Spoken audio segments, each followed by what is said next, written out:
Welcome to the deep dive. Today we're going back into the world of Panem. We're looking at a review of Suzanne Collins' new one, Sunrise on the Reaping. Yeah, and this is a proper deep dive. We're focusing on the second quarter quell, the 50th games. Right, 24 years before Katniss's time. Exactly. So the idea is to really pull out the key stuff from this review. Understand why these games, with double the tributes, were apparently so vicious. And maybe see some early hints of rebellion. That's the plan. See what was bubbling under the surface even then. Okay, so let's dive in. The review starts us off pretty intensely at the Reaping in District 12. We meet a young Hamish Abernathy, 16, poor family, mother, younger brother. And he just wants to be invisible, right? Stay out of it. Yeah, completely unnoticed. It really paints a picture of, well, just the fear in District 12. It absolutely does. That desire for anonymity, the review really emphasizes it. It's just pure fear of the capital. A very different Hamish than the one we know later. Oh, completely. Miles away from that cynical victor persona. And then, boom, disaster at the Reaping. A boy tries to run for it. Yeah, and a peacekeeper just shoots him right there. Lethal. Immediate. And what jumped out at me from the review was how fast the Capitol moved to cover it up. Oh, instantly. Control the narrative. You know, that's everything to them. It's about image, but it's more than that, isn't it? It's about raw power. Exactly. The review highlights that. Keeping that image of absolute control is vital. So they cover it up, stage a second Reaping. Yep. The review mentions officials like Drusilla Sickle and even a young Plutarch Heavensby being involved in this manipulation. Plutarch. Wow, okay. Yeah, it's all about reinforcing the message. Yeah. Step out of line, and this is what happens. Makes you wonder how often that sort of thing went on behind the scenes. Chilling stuff. And it's this messed up second Reaping that snags Hamish. Right. Pulled in as a substitute. Talk about bad luck. Or maybe it's more than luck. Yeah. It feels like the Capitol just flexing, showing they can change the rules whenever they want. That's a really good point. It demonstrates their total authority. Yeah. It makes the whole reaping ritual feel even less like tradition and more like just another weapon. So Hamish isn't alone from District 12. Who else gets reaped? The review names Wyatt Callow, Luella McCoy, who apparently had some kind of connection with Hamish. Okay. And Maisie Donner. Maisie Donner. That name definitely clicks. It should. She's the twin sister of Madge's mother from the original books. Wow, so a direct link. These tragedies aren't isolated, they echo down the years. Exactly. The review really underlines that. And it also makes it clear, these District 12 kids, they arrive in the Capitol as total underdogs. Right, facing the career tributes from the rich districts. Yeah, described as long shots, the gap between them is huge from the start. It really shows the system's unfairness. So unfair. And mentors. District 12 doesn't have any living victors at this point. Nope. So they get assigned mentors from other districts. Wires from 3. Wires. From Catching Fire. The very same. Yeah. Victor of the previous game, so the trauma must have been incredibly fresh for her. And the other one? Mags. From District 4. A victor.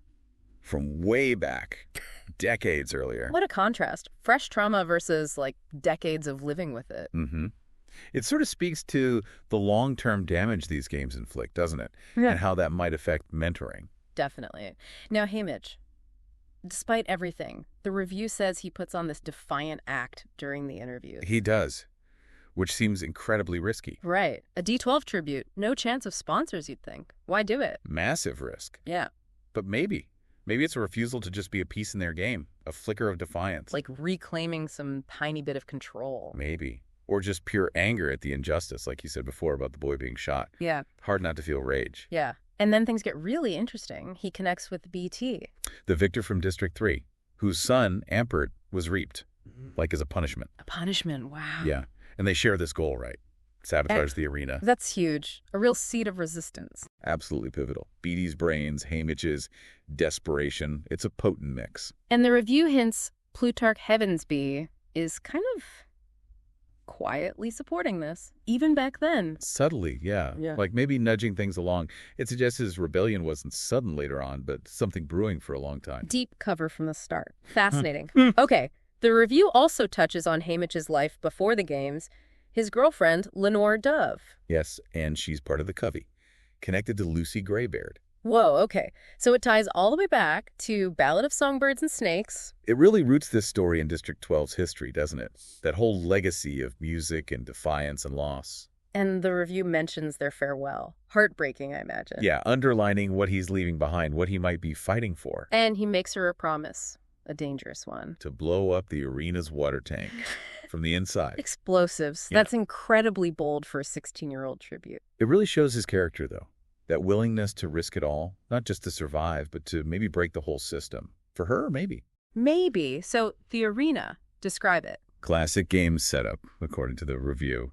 Deceptively beautiful. Deadly. Oh, yeah. Poisonous stuff, genetically engineered creatures, mutts. The usual horrors, but maybe dialed up for the quell. That mix of beauty and brutality. It's the Capitol's signature, isn't it? Totally. Twisting nature itself into a weapon. So in the arena, Haymitch faces tough choices. He thinks about allying with some newcomers. Yeah, but decides against it, prioritizing the sabotage plan. His promise to Lenore. It shows the brutal reality, right? Trust is scarce. Alliances shift. Constantly. His focus is on that bigger goal, the sabotage, even if it means going it alone for a bit. He does team up with Luella for a while, though, the girl from D12. Briefly, yeah. But then she dies. Toxic pollen, the review says. Just like that. A reminder that death can come from anywhere in there. Exactly. It's not just about fighting other tributes. The arena itself is trying to kill you every second. Then comes the big moment. Haymitch and Ampert, BT's son, they go for the explosion. They trigger it. It doesn't totally destroy the arena like maybe they hoped. But it causes chaos, creates an advantage. Yeah, temporary one, flooding, disruption. But Ampert dies in the process. God, that's rough. A victory, but it's such a cost. It really hits home, doesn't it? Resistance isn't clean or easy.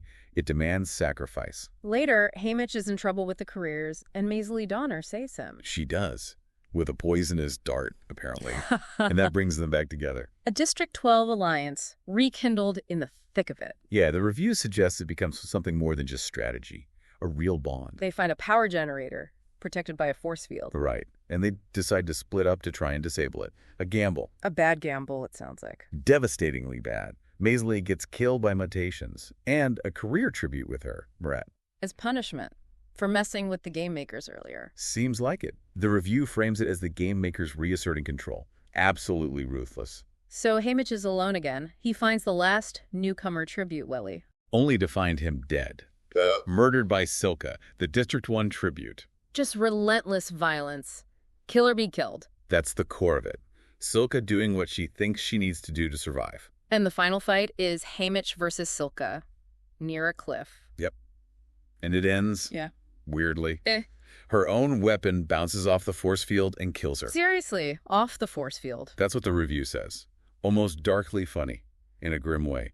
Pure chance. And just like that, Haymitch Abernathy is the victor. The victor of the bloodiest games yet. Yep. But the review calls it a Pyrrhic victory. Meaning the cost was too high. Exactly. And when he's back in the Capitol, he starts noticing things. How the broadcasts are being edited. Scrubbing any sign of rebellion. Hiding the sabotage attempt. Completely whitewashed. The Capitol needs to maintain that illusion of total control, even after the fact. But the real horror is waiting back home, District 12. Oh, God, yeah. His home burned down. Yeah. His mother and brother dead. Capital retaliation for his defiance in the arena. That's clearly the implication in the review. A brutal message sent not just to him, but to everyone. This is the price of fighting back. It's utterly devastating. And then Lenore. He meets her again, this tragic reunion, only for her to be poisoned. Candy, laced by President Snow himself. Snow, of course. Just pure cruelty. Designed to break him completely. And her last words, according to the review, prevent another sunrise on the reaping. Wow. That hits hard. A plea to stop the games. It becomes his burden, doesn't it? You can see why he retreated into himself. Isolation, booze, guilt. Victor's village must have felt like a prison. Completely haunted.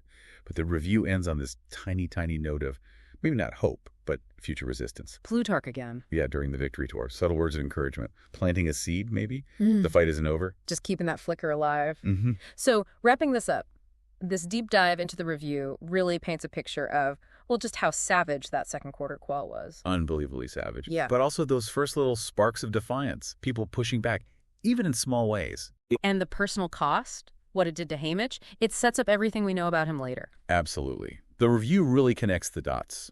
The Capitol's cruelty, the beginnings of rebellion, and the individual trauma that shapes people like Haymitch. It all feeds into the bigger story. Which leaves us with a question for everyone listening. Knowing all this now, the sheer trauma Haymitch went through in the 50th Games, How does that change how you see his mentorship of Katniss? Yeah, that cynical, damaged mentor. Mm. But maybe also someone who understood deep down what it meant to fight back and what the cost could be. Are there moments in the original trilogy that look different now, knowing the weight of this past? Something to think about.